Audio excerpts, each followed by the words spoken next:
Hey guys, hi ghouls and ghoulettes. Today we have a new story from me, SM, God of Darkness. Today we have a ghostly story. Today's ghostly story is the ghost of Bessborough Hotel. Hope you guys enjoy. This is one that I never told anyone about the truth of the ghost of Bessborough Hotel. So I hope you guys enjoy this ghostly story. It all started out on when the first time I went to Bessborough Hotel when I was in 8th grade. After I did the heritage program that they had where you had to bring a poster board and do a project. But I did the Bessborough Hotel.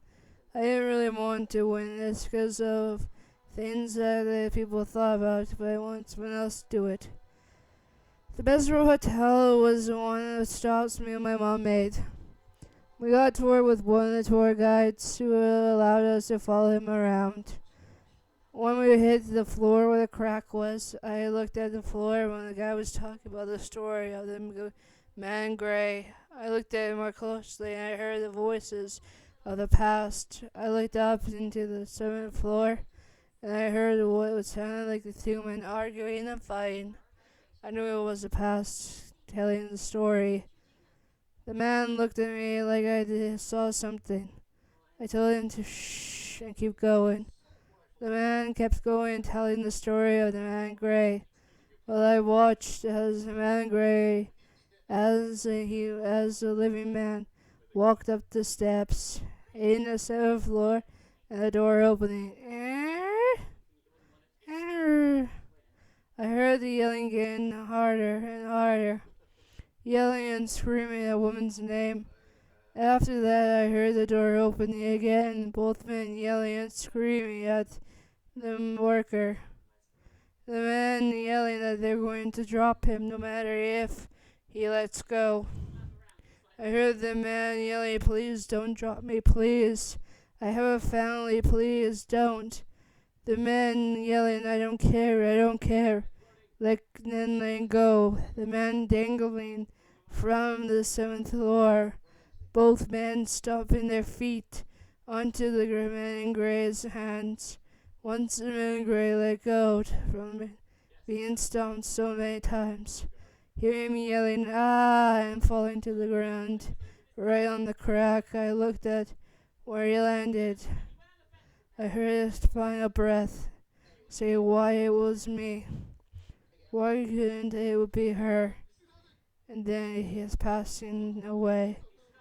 Then soon the police running in, which when back then were constables, saying it was suicide attempt, but really it was murder. Murder because of a woman that both men loved. The both men were drunk at the time of the murder. The two men were cuffed and taken away. After that, the man in gray stood up and looked at me. "Who are you?" he said. "I just witnessed yourself and you're asking me who I am? What is this time period?" I looked back in this time period. "Oh, you're in my time period," I said to the ghost. The man looked at me. "Huh? You mean you don't know what time period you're in right now?" "No," he said, looking at me deeply in the eyes. "You're in my time period, the year of the 2000s. Meaning that you don't know what year you have died, right?" "In some ways I don't," the man said, looking at me. "Don't worry, your memory will come back to you once in a while." "Thank you," he said, disappearing. The man looked at me and my mom as well. "Who are you talking to?" my mom asked. "The man in gray," I said, pointing to the crack. His life story just flashed before my eyes.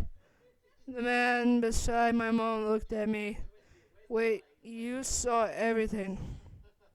"When you're telling the story came to life," I said, saying to Mom to clarify it. "She's a medium," my mom said. "She can see everything that happens to a person's life, even in death."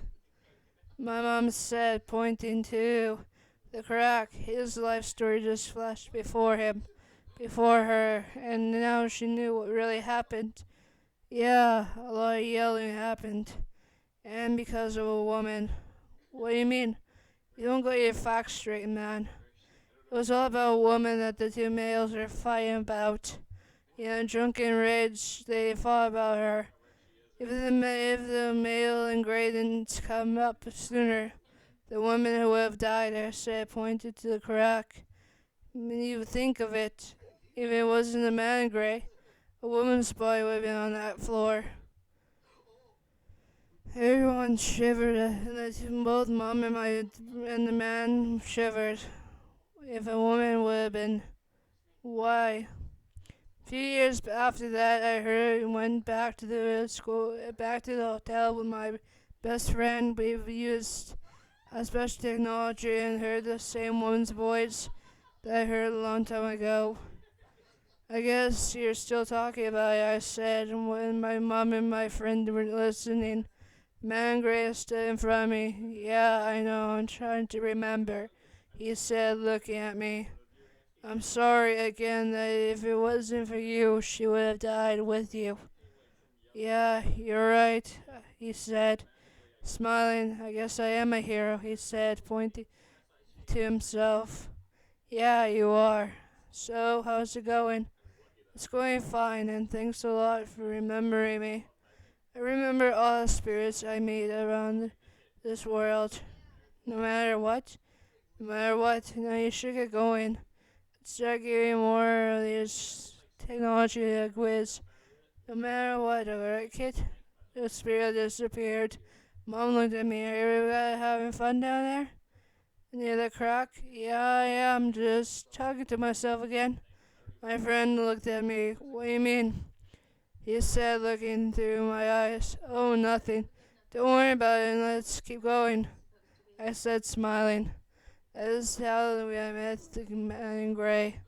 The Bessborough's ghost. Oh, yes, enjoy.